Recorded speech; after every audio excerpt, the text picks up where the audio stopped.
And I think you said you were with Newmont for 27, 28 years. What was the, if you look back, what was the project that gave you the biggest challenges? Was it Yanacocha? There are two, in my mind, standout challenges. One in Indonesia and one in Yanacocha. The Indonesian issue was keeping the discoveries after we'd found them. Finding them was hard enough. But once people began to appreciate the impact of the discoveries that had been made, making sure that Newmont was the company that developed them, and making sure that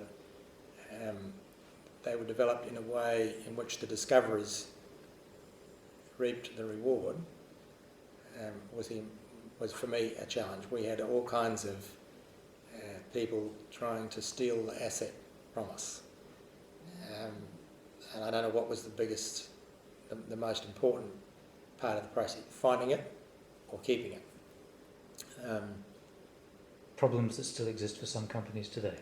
You know, the part of the challenge for a host government is to see something that 1 minute there's nothing there, and the next minute everyone is excited as anything about something that has always been there, but had never been recognised, appreciated. The challenge for us in going from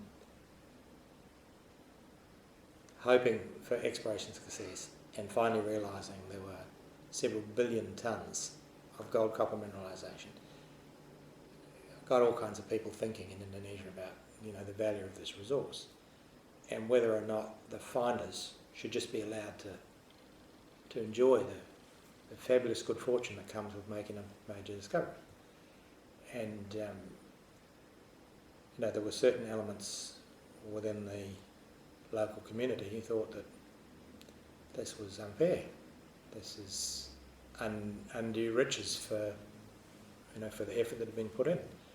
I know the guys that were involved on the ground in finding it felt they'd, you know, sweated blood and guts for years in the hinterland, demonstrating that in fact the deposit was there, and keeping it out of the clutches of people that would try to take it off you was, for me as the country manager, an interesting exercise in diplomacy and tact and